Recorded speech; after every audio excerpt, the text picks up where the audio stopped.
Para विद्यार्थी नमस्कार। सन्चै हुनुहुन्छ है। ल आज पनि हामी छलफलका लागि उपस्थित भइसकेका छौँ। तपाईहरू सबैजनाले आफ्नो पाठ्यपुस्तक पल्टाउनुहोस्। पाठ 5 लक्ष्मीप्रसाद देवकोटाको जीवनी पल्टाउनु भयो। ल लेख्नको लागि कलम कापी तयार पार्नुहोस्। पार्नुभयो। ल अब हामी छलफल अगाडि बढाउँछौँ। आजको छलफल संक्षिप्त उत्तर लेखनसँग सम्बन्धित हुनेछ।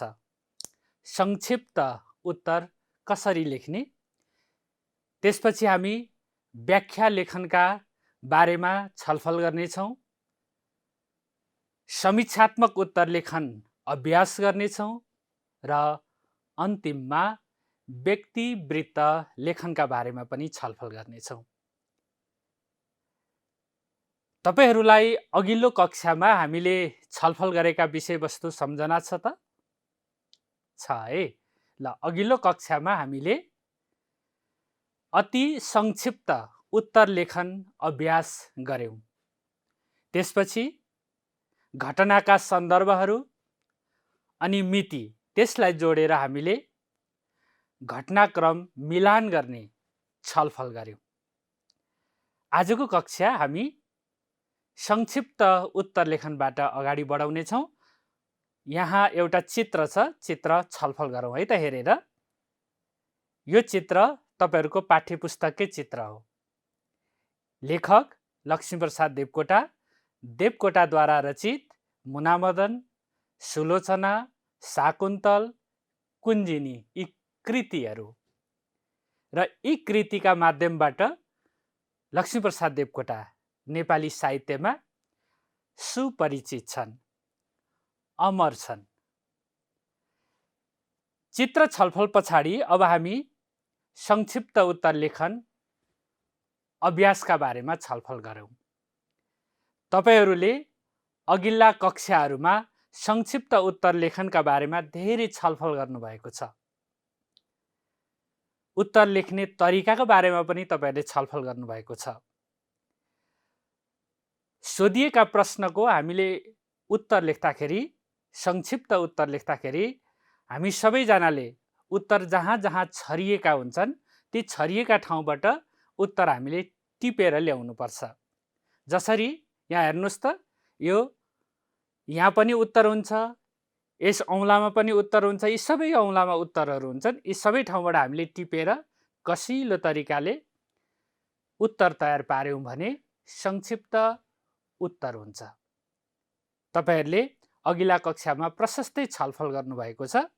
संक्षिप्त उत्तर लेखन गर्दाखेरि ध्यान दिनुपर्ने कुराहरू छलफल गरौँ है त एकपटक। विद्यार्थी भाइ बहिनी, यहाँ हेर्नुहोस् त, संक्षिप्त उत्तर लेखनका क्रममा ध्यान दिनुपर्ने विषयवस्तु। पहिलो विषयवस्तु, प्रश्नलाई ध्यानपूर्वक पढेर प्रश्नले मागेको उत्तर पहिचान गर्नुपर्छ।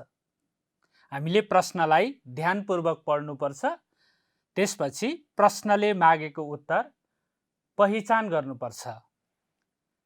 कम्तीमा 5-6 वाक्यमा उत्तर पूरा गर्नुपर्छ। उत्तरमा विषयवस्तुको ज्ञान, प्रस्तुति, मौलिकता र भाषिक शुद्धता हुनुपर्छ। प्रश्नमा आधारित भई उत्तरको निष्कर्ष वाक्य लेख्नुपर्छ। यसरी हामीले संक्षिप्त उत्तर लेख्दाखेरि यी विषयवस्तुलाई ध्यान दिएर हामीले उत्तर लेख्नुपर्छ। प्रश्न हेरौँ है त, छलफल गरौँ। दिएका प्रश्नको उत्तर लेख्नुहोस्। क. लक्ष्मीप्रसाद देवकोटाको बाल्यकाल कसरी बितेको थियो? यो पहिलो प्रश्न। अर्को प्रश्न, लक्ष्मीप्रसाद देवकोटाको व्यक्तिगत जीवनमा कस्ता कस्ता उतार चढाव आए उनको जीवनीका आधारमा लेख्नुहोस्। ग. देवकोटामा रहेको देशप्रेम र क्रान्ति चेतनाको वर्णन गर्नुहोस्। घ देवकोटा नेपाली साहित्यका महाकवि हुन् भन्ने भनाइलाई जीवनीका आधारमा पुष्टि गर्नुहोस्। देवकोटालाई आँसु कविका रूपमा चिनाउनुहोस्। लक्ष्मीप्रसाद देवकोटाको जीवनीबाट कस्तो सन्देश पाइन्छ लेख्नुहोस्। यी सबै प्रश्नहरू संक्षिप्त उत्तरका लागि आएका प्रश्नहरू हुन्। यी प्रश्नहरूको हामीले उत्तर लेख्दाखेरि 5-6 वाक्यमा उत्तर लेख्नुपर्छ। यसरी हामीले उत्तर लेख्यौँ भने संक्षिप्त उत्तर लेखन ढाँचा शैली अनुसारको हुन्छ।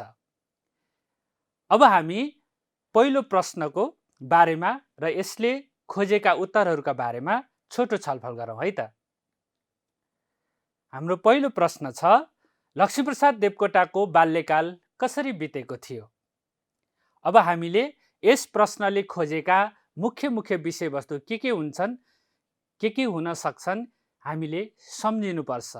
सम्झिसकेपछि ती विषयवस्तुलाई हामीले टिपोट गर्नुपर्छ। टिपोट गरेर हामीले अनुच्छेदमा उत्तर तयार पार्नुपर्छ। मैले केही बुदाहरू यहाँ छलफलका लागि ल्याएको छु, छलफल गरौँ है त। पहिलो, देवकोटाको जन्म 1966 सालमा काठमाडौँमा भएको।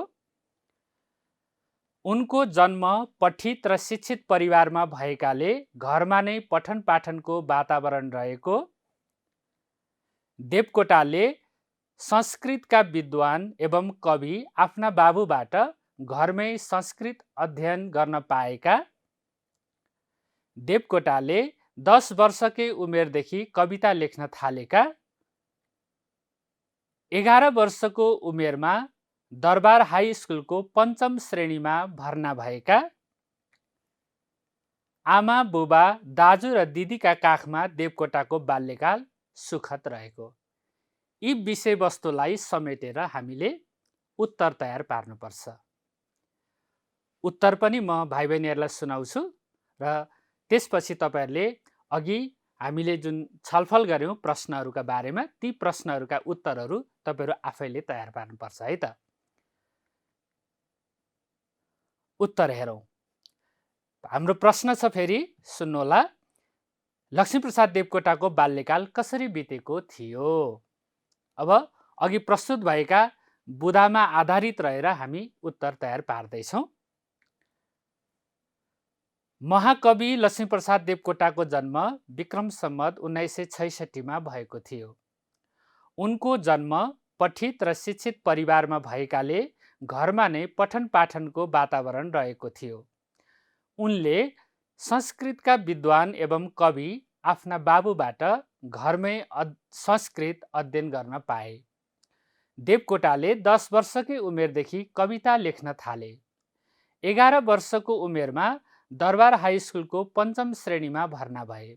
यसरी खेल्दै पढ्दै कविता लेख्दै आमा बुबा दाजु र दिदीका काखमा देवकोटाको बाल्यकाल बितेको थियो। यसरी हामीले उत्तर तयार पार्न सक्छौं। हामीले उत्तर तयार पार्दाखेरि प्रश्नको ढाँचा र शैली अनुसारको उत्तरको ढाँचा र शैली पनि मिलाउनु पर्छ। यहाँ हेर्नुहोस् त, बितेको थियो भनेर यहाँ क्रियापद प्रश्नमा दिइएको छ।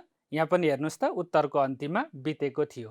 प्रश्नको ढाँचा र उत्तरको ढाँचा, प्रश्नको शैली र उत्तरको शैली मिल्नुपर्छ संक्षिप्त उत्तर हामीले लेख्दाखेरि। अब तपाईहरूले यसरी नै प्रश्न ख गमा दिएका सबै प्रश्नहरू, ती प्रश्नहरूले खोजेका उत्तरहरू बुदागत रूपमा तयार पारेर संक्षिप्त उत्तर तयार पार्न सक्नुहुनेछ। तयार गर्न सक्नुहुन्छ नि, होइन त? हो। ल, अब हामी व्याख्या लेखनका बारेमा छलफल गरौँ। तपाईहरू सबैजनालाई थाहा छ, हामीले व्याख्या लेखनका बारेमा अघिल्ला पाठहरूमा प्रशस्तै छलफल गरेका छौँ। हामीले व्याख्या लेख्दाखेरि पहिला शब्दले दिने अर्थ, त्यसपछि त्यस पदावलीले, त्यहाँ आएका पदावली आउँछन्, ती पदावलीले दिने अर्थ, त्यसपछि वाक्य, वाक्यले दिने अर्थ, त्यसलाई हामीले विस्तार गर्दै गर्दै अगाडि बढ्नुपर्छ, बल्ल व्याख्या हुन्छ। व्याख्या भनेको त्यसलाई विस्तार गर्ने, त्यसले भन्न खोजेको आशयलाई विस्तार गर्ने। यसरी व्याख्या लेखनका अभ्यासहरू तपाईँले अघिल्ला कक्षामा गर्नुभएको छ। म तपाईँहरूलाई एउटा प्रश्न सुनाउँछु र त्यसलाई कसरी व्याख्या गर्न सकिन्छ अलिकति त्यसका बारेमा थोरै छलफल गराउँछु है त। एकतामा बल हुन्छ, यो वाक्य व्याख्याको लागि दिइएको छ भने तपाईहरूले एकता भन्ने शब्दबाट पनि सुरु गर्न सक्नुहुन्छ अनि बलबाट, बल भन्ने शब्दबाट पनि सुरु गर्न सक्नुहुन्छ। तपाईहरूले कुनै एउटा शब्दबाट त्यसको अर्थ लेख्दै अगाडि बढ्नुपर्छ।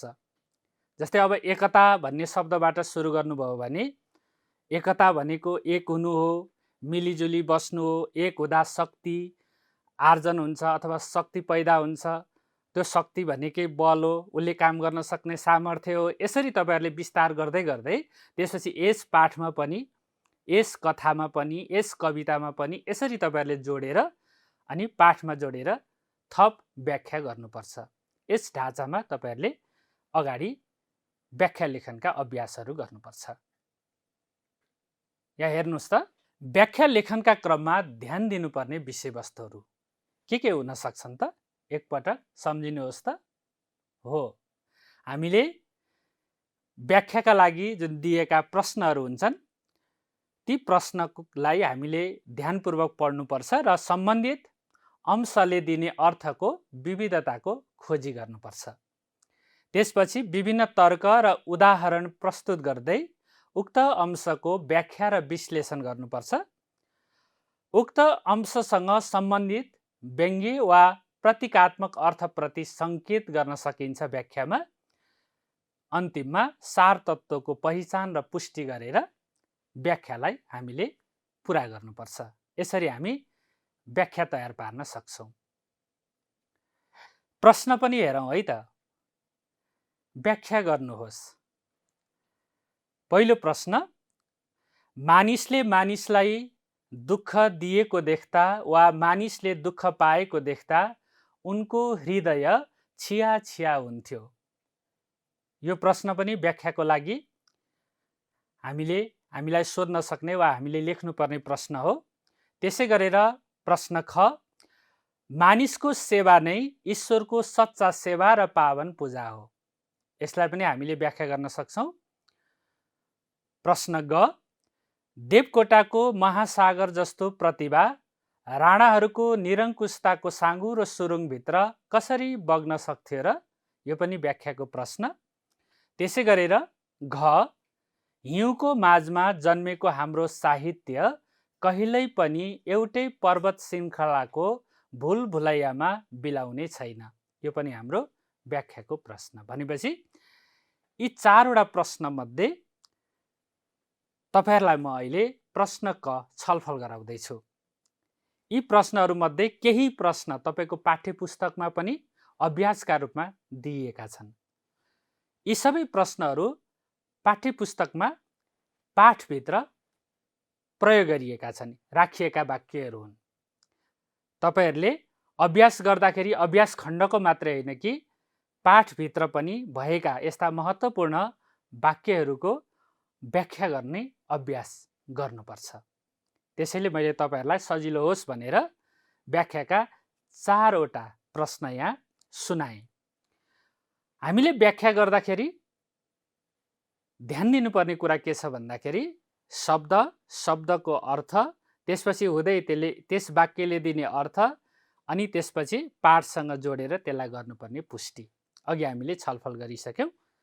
पहिलो प्रश्न हेरौँ है त।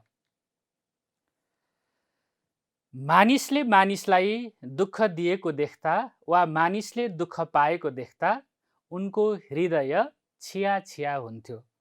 अब यस प्रश्नलाई हामीले व्याख्या गर्दाखेरि अथवा यसको भावलाई विस्तार गर्दाखेरि हामीले के कस्ता विषयवस्तुहरू राख्नुपर्छ त? यसरी हामी राख्न सक्छौँ। मानिसबाट मानिसले दुःख पाउने अवस्था सिर्जना हुन नहुने। मानिसले सेवा नै धर्म हो भन्ने सोचेर परोपकार गर्नुपर्ने। कतिपय दुष्ट प्रवृत्तिका मानिसले अरूलाई दुःख दिने। देवकोटा दयालु र उदार स्वभावका व्यक्ति हुनु। देवकोटा जातपात र धनी गरिबका दृष्टिमा भेदभाव गर्नु हुँदैन भन्ने सोच राख्नु। त्यसै गरेर देवकोटा मानव सेवालाई ईश्वरको सेवा र पावन पूजा ठान्ने मानवतावादी व्यक्ति हुनु। देवकोटाका साहित्य रचनामा समेत मानवतावादी दृष्टिकोण पाइनु। यी विषयवस्तुलाई हामीले समेटेर व्याख्या गर्न सक्छौँ र यी विषयवस्तुलाई विस्तार गर्नुभन्दा अगाडि तपाईहरूले दुःख भन्ने शब्द अथवा मानिस भन्ने शब्द, त्यस शब्दले दिने अर्थ, अथवा हृदय भन्ने शब्द त्यसले दिने अर्थ, त्यसबाट तपाईहरूले व्याख्या चाहिँ अगाडि बढाउन सक्नुहुन्छ। अनि बल्ल यी विषयवस्तुलाई तपाईहरूले जोडेर लानुपर्छ। सकिन्छ व्याख्या गर्नलाई? सकिन्छ है। ल अब त्यसो हो भने समीक्षात्मक उत्तर लेखनका बारेमा छलफल गरौँ है त। समीक्षात्मक उत्तर लेखन। समीक्षात्मक उत्तर भनेको विवेचनात्मक उत्तर हो। हामी लामो उत्तर लेख्ने पनि भन्छौँ। हामीले लेखेको उत्तर जब लामो हुन्छ, विस्तारपूर्वक हामी लेख्छौँ, हामीले लेखेको त्यो उत्तर समीक्षात्मक उत्तर हुन्छ अथवा विवेचनात्मक उत्तर हुन्छ। अघिल्ला कक्षाहरूमा तपाईले समीक्षात्मक उत्तर लेखनका बारेमा प्रशस्तै छलफल गर्नुभएको छ। समीक्षात्मक उत्तर वास्तवमा यसको संरचना हामीले हेर्दाखेरि तीनटा खण्डमा विभाजन गरिएको हुन्छ। यहाँ हेर्नुहोस् त, परिचय खण्ड हुन्छ, त्यसपछि उत्तर खण्ड हुन्छ अनि निष्कर्ष खण्ड हुन्छ।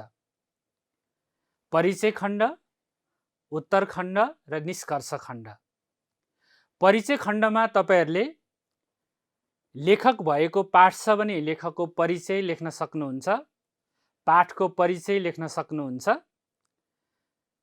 यदि लेखक उल्लेख नभएका पाठहरू छन् भने तपाईहरूले सम्बन्धित पाठको परिचय तपाईहरूले लेख्नुपर्छ र यसरी अगाडि बढ्नुपर्छ। परिचय खण्डभित्र लेखक छन् भने लेखकको परिचय, पाठ, पाठको परिचय, पात्र भएका पाठहरू छन् भने जस्तै कथामा पात्र हुन्छन्, पात्रको परिचय, जीवनीमा त स्वयं जसको जीवनी हामी पढ्छौँ उहाँ नै पात्र, जस्तै लक्ष्मीप्रसाद देवकोटा पात्र यस पाठमा भनेपछि लक्ष्मीप्रसाद देवकोटाको सामान्य परिचय नै परिचय खण्डमा हामीले लेख्नुपर्छ। उनको सामान्य परिचयभित्र उनले पढेका, त्यसपछि गएर उनको बाल्यकाल, यी सम्मका विषयवस्तुहरू हामीले जोडेर लानुपर्छ। र प्रश्नले मागेका केही कुराहरू हामीले परिचय खण्डमा थोरै सङ्केत पनि गर्नुपर्छ। उत्तर खण्डमा हामीले विस्तारपूर्वक चर्चा गर्नुपर्छ र निष्कर्षमा हामीले उत्तरको निष्कर्ष लेख्ने, त्यसको भाषा शैली पनि लेख्ने अनि आफ्ना विचारहरू पनि त्यहाँ चाहिँ राख्नुपर्छ। यसरी हामीले विवेचनात्मक उत्तर अथवा लामो उत्तर अथवा विश्लेषणात्मक उत्तर, समीक्षात्मक उत्तर तयार पार्न सक्छौँ। हामी लामो उत्तरलाई समालोचनात्मक उत्तर पनि भन्न सक्छौँ। पाठ्यपुस्तकमा विवेचनात्मक प्रश्नका लागि, त्यसको अभ्यासका लागि, त्यसमा छलफल अलिकति होस् भनेर त्यहाँ एउटा प्रश्न दिएको छ। त्यस प्रश्नलाई पनि हेरौँ है त। लक्ष्मीप्रसाद देवकोटाको साहित्यिक योगदान समीक्षा गर्नुहोस् भनिएको छ। अब हामीले लक्ष्मीप्रसाद देवकोटाको साहित्यिक योगदानलाई समीक्षा गर्नुपर्छ। तपाईहरूले धेरै विषयवस्तु जीवनी अध्ययनका क्रममा, छलफलका क्रममा बुझिसक्नु भएको छ। म तपाईहरूलाई नमुना उत्तरका रूपमा मैले तयार पारेर ल्याएको यस प्रश्नको उत्तर सुनाउँछु र तपाईहरूले उत्तर सुनिसकेपछि आफैले मौलिक तरिकाले विषयवस्तु नछुटाइकन विवेचनात्मक उत्तर तयार पार्नुपर्छ। सकिन्छ? सकिन्छ है। ल हामी नमुना उत्तरतर्फ लागौँ। हाम्रो प्रश्न, लक्ष्मीप्रसाद देवकोटाको साहित्यिक योगदान समीक्षा गर्नुहोस्। नेपाली साहित्यका शिखर पुरुष लक्ष्मीप्रसाद देवकोटाको जन्म विक्रम सम्वत 1966 कार्तिक 27 गते भएको थियो। लक्ष्मी पूजाका दिन जन्मेका देवकोटाको नाम लक्ष्मी प्रसाद राखिए पनि उनी सरस्वतीका वरद पुत्र बने। देवकोटाले आफ्ना निबन्धमा आफू शान्त, सुशील, आज्ञाकारी र सन्तोषी स्वभावको रहेको कुरा व्यक्त गरेका छन्। युवा अवस्थामा देवकोटा बाल्यकालका झैँ दयालु, उदार र अति शिष्ट व्यक्तिका रूपमा चिनिन्थे। दिन दुखी मानिसलाई भेटे भने सर्वस्व दिन समेत पछि नपर्ने उनको हृदय अत्यन्तै कोमल थियो। उनी विक्रम सम्वत 1977 दरबार हाई स्कुलमा 5म श्रेणीमा भर्ना भए। त्यहाँ अङ्ग्रेजी भाषाप्रतिको चासो र व्यङ्ग्य समेटी उनले हाई हाई अङ्ग्रेजी निबन्ध लेखेका थिए। यसरी हामीले परिचय खण्ड तयार पार्छौँ। परिचय खण्डभित्र उत्तरको सङ्केत पनि छ, किनभने हाम्रो प्रश्नले के भनिरहेको छ? साहित्यिक योगदानलाई समीक्षा गर्नुहोस्। अब उनले गरेका साहित्यिक योगदानमध्ये प्रारम्भको हामीले चाहिँ विषयवस्तुलाई यहाँ जोडेका छौँ। हाई हाई अङ्ग्रेजी निबन्ध लेखे भनेर अलिकति हामीले यसलाई जोडेका छौँ। यसरी नै हामीले परिचय खण्ड तयार पार्नुपर्छ। त्यसै गरेर अब हामी उत्तर खण्ड छलफल गरौँ। दरबार हाई स्कुल पढ्दा साथीहरूकै अगाडि 15 मिनेटमा दरबार स्कुल शीर्षकको कविता रचना गरी सुनाए। देवकोटाले 10 वर्षको उमेरमा नै कविता यात्राको थालनी गरेका कुरा समालोचकले स्वीकारेका छन्। उनका रचनामा आफन्तको मृत्युबाट सिर्जित वेदनाका साथै प्रकृतिको स्वच्छन्द र भावमय वर्णन पाइन्छ। उनका शाकुन्तल, सुलोचना, महाराणा प्रताप, प्रमिथस आदि प्रसिद्ध महाकाव्य हुन्। मुनामदन, कुञ्जिनी र लुनी जस्ता दर्जनौं खण्डकाव्य लेखे। यात्री, पागल र प्रभुजी मलाई भेडो बनाऊ जस्ता सयौं कविता लेखे। उनले लेखेका साह्रै गहकिला निबन्ध लक्ष्मी निबन्ध सङ्ग्रह, दाडिमको रुख नेरमा सङ्कलित छन्। उनको एउटा सावित्री सत्यवान भन्ने नाटक र चम्पा उपन्यास समेत प्रकाशित छ। यसरी हामीले उनले गरेका साहित्यिक योगदानलाई विस्तार गर्दै जानुपर्छ। त्यसै गरेर अर्को अनुच्छेद, देवकोटाले लगातार 4 दशकसम्म विभिन्न विधाका दर्जनौं साहित्यिक कृति रचना गरी नेपाली साहित्यलाई समृद्ध तुल्याए। अरू कविको नजरबाट ओझेल परेको झ्याउरे छन्द अर्थात् लोकभाकालाई मुनामदन मार्फत देवकोटाले नै शिखरमा पुर्याएका थिए। आफ्नो जीवन अवधिमा उनले कविताका क्षेत्रमा 700 जति फुटकर कविताका साथै आधा दर्जन महाकाव्य रचना गरे। यिनै योगदानका कारण उनी नेपाली भाषा साहित्यमा सर्वोत्कृष्ट कविका रूपमा प्रख्यात छन्। प्रशस्त र गहकिला कविता, खण्डकाव्य, महाकाव्य जस्ता रचनाले गर्दा उनी महाकविका रूपमा सम्मानित छन्। उनले उत्कृष्ट खालका महाकाव्य र खण्डकाव्यका साथै थुप्रै कविता, गीत, बाल कविता, कथा र निबन्धहरू रचना गरेका छन्। यसरी फेरि हामीले लक्ष्मीप्रसाद देवकोटाले गरेका साहित्यिक योगदानलाई विस्तार गर्न सक्छौँ। त्यसै गरेर उनले पनि विद्रोहको बाटो समाते। उनी विक्रम सम्वत 2004 प्रजातान्त्रिक आन्दोलनमा संलग्न भए। युगवाणी पत्रिका मार्फत निरङ्कुशता विरुद्ध युगले चाहेको विद्रोहको बाणी फुके। उनी 2013 सालमा डाक्टर केआई सिंहको मन्त्रीमण्डलमा शिक्षा मन्त्री बने। पदको शिखरमा पुग्दा होस् वा पदमा नरहँदा होस्, कविता, गीत, निबन्ध, नाटक, उपन्यास लगायत थुप्रै रचनाका फूल उनको सिर्जनाको बारीमा निरन्तर फुलिरहे। यसरी हामीले उत्तरलाई पनि एउटा निचोडमा पुर्याउन सक्छौँ। र यी सबै विषयवस्तु हामीले समेटेर लेख्दाखेरि हाम्रो विवेचनात्मक प्रश्नको उत्तरको त्यो उत्तर खण्ड चाहिँ पुरा हुन्छ अथवा तयार हुन्छ। त्यसै गरेर देवकोटाको साहित्य सिर्जना यात्रा विचार र सृजनात्मक प्रवृत्तिका दृष्टिले पनि आरोह अवरोहपूर्ण रह्यो। सुरुमा संसारलाई घनघोर र दुःख सागर ठान्ने देवकोटाले मानव सेवालाई धर्म र कर्मलाई ईश्वरको पूजा ठान्दै भिखारी कवितामा मानवतावाद र कर्मवादको शङ्खनाद गरे। त्यस्तै जरुर साथीमा पागल भन्ने पागल कविताका देवकोटा प्रभुजी मलाई भेडो बनाऊ भन्ने कवितामा विद्रोही कविका रूपमा देखिन्छन्। खहरे चाहिँ गडगडाएर स्वच्छन्द बगेका शाकुन्तलका देवकोटा प्रेम, मानवता र उदारता प्रकट गर्ने मुना मदनका देवकोटाको भव्य र उदात्त रूप नेपाली साहित्यमा परिचित छ। यसरी हामीले निष्कर्ष तयार पार्न सक्छौँ। प्यारा विद्यार्थी, अहिले हामीले विवेचनात्मक उत्तर कसरी तयार पार्ने यस विषयमा छलफल गर्यौं। फेरि पनि हामीले सम्झिनुपर्ने कुरा के छ भने विवेचनात्मक उत्तर भनेको लामो उत्तर हो, समीक्षा गर्ने उत्तर हो, समीक्षात्मक उत्तर हो। समीक्षा हामीले गर्दाखेरि यसका 3 वटा भाग हुन्छन्, 3 वटा खण्ड, जसलाई हामी परिचय खण्ड भन्छौँ, उत्तर खण्ड भन्छौँ, त्यसपछि निष्कर्ष खण्ड भन्छौँ। हामीले यी 3 वटा खण्डमा उत्तरलाई तयार पार्नुपर्छ। यसरी नै तपाईहरूले देवकोटाका बारेमा विवेचनात्मक उत्तर लेख्न सक्नुहुन्छ, समीक्षात्मक उत्तर लेख्न सक्नुहुन्छ। तपाईहरूलाई प्रश्न सोध्न सक्छ अथवा तपाईले प्रश्न बनाउन सक्नुहुन्छ, लक्ष्मीप्रसाद देवकोटालाई किन महाकवि भनिएको हो? पाठका आधारमा पुष्टि गर्नुहोस्।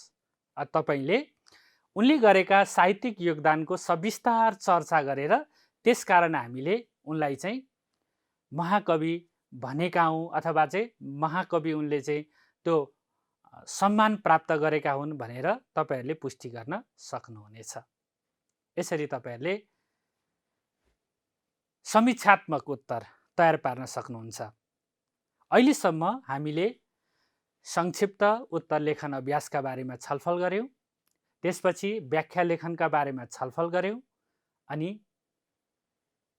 समीक्षात्मक उत्तर, विवेचनात्मक उत्तर र अलि अगाडि हामीले संक्षिप्त उत्तर आउने प्रश्नोत्तर अभ्यास पनि गर्यौं। अब हामी व्यक्ति वृत्त लेखनका बारेमा छलफल गर्नेछौँ।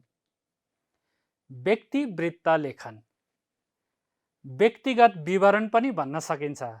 यसलाई व्यक्ति वृत्त लेखन भनेको चाहिँ व्यक्तिगत विवरण पनि हो। तपाईहरू आफ्ना चाहिँ व्यक्तिगत विवरण तयार पार्दै जानुस् है त। अब ल सबैजना तयार हुनुस् त लेख्नका लागि। तयार हुनुभयो? ल सुरुमा नाम। तपाईहरू सबैजनाले यहाँ आफ्ना नाम लेख्नुहोस्। लेख्नुभयो? ल त्यसपछि जन्म मिति। सबैजनाले जन्म मिति लेख्नुहोस्। लेख्नुभयो? ल त्यसै गरेर जन्म स्थान,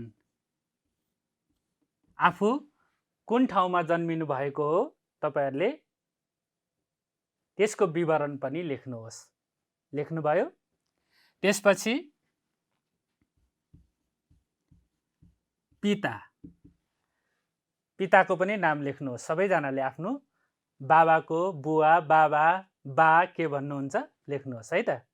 त्यसै गरेर माता, माता भनेको आमा, आमाको पनि नाम लेख्नुहोस्। हो यसरी तपाईहरूले आफ्ना विवरणहरू राख्नुभयो भने व्यक्तिगत विवरण तयार हुन्छ। व्यक्तिगत विवरण व्यक्ति वृत्त लेखनमा परिवर्तन हुन्छ। आफ्ना व्यक्तिगत कुराहरू राख्दै जाने, त्यसपछि त्यसमा आफ्ना शिक्षाका कुरा, योगदानका कुरा त्यहाँ जोडिँदै आउँछन्। त्यसपछि तपाईहरूको चाहिँ व्यक्ति वृत्त लेखन चाहिँ तयार हुन्छ। आफ्ना विवरणहरू राखेपछि लेख्न सक्नुहुन्छ? सक्नुहुन्छ है। प्रश्न एकपटक हेरौँ अनि छलफल गरौँ है त। व्यक्ति वृत्तको ढाँचाबारे दिएको अनुच्छेद अध्ययन गर्नुहोस्। एउटा अनुच्छेद छ, हामी छलफल गरौँ। व्यक्तिगत विवरणमा व्यक्तिका वैयक्तिक जानकारीहरू प्रस्तुत गरिन्छ। यसमा व्यक्तिको नाम, जन्ममिति, बाबुआमाको नाम, स्थायी अस्थायी ठेगाना, शिक्षा दीक्षा, पेशा व्यवसाय, धार्मिक विश्वास, काम, रुचि क्षेत्र, कामको अनुभव, तालिम, विशेष दक्षता, सम्पर्क नम्बर, इमेल आदि सूचना समावेश गरिन्छन्। जागिर खाने, पेसा व्यवसाय गर्ने, विदेश जाने आदि प्रयोजनका लागि व्यक्तिगत विवरण प्रस्तुत गरिन्छ। व्यक्तिगत विवरणको अन्त्यमा सम्बन्धित व्यक्तिको हस्ताक्षर अनिवार्य हुन्छ। अब तपाईहरूले व्यक्तिगत विवरण तयार पार्दाखेरि अथवा व्यक्तिवृत्त लेखन गर्दाखेरि यी विषयवस्तुहरू ख्याल गर्नुपर्छ है त। अब यसको एउटा नमुना छलफल गरौँ र तपाईहरूले यस नमुनाका आधारमा आफ्नो व्यक्तिवृत्त लेखन गर्नुपर्छ अथवा व्यक्तिगत विवरण तयार पार्नुपर्छ। नमुना हेरौँ है त, छलफल गरौँ।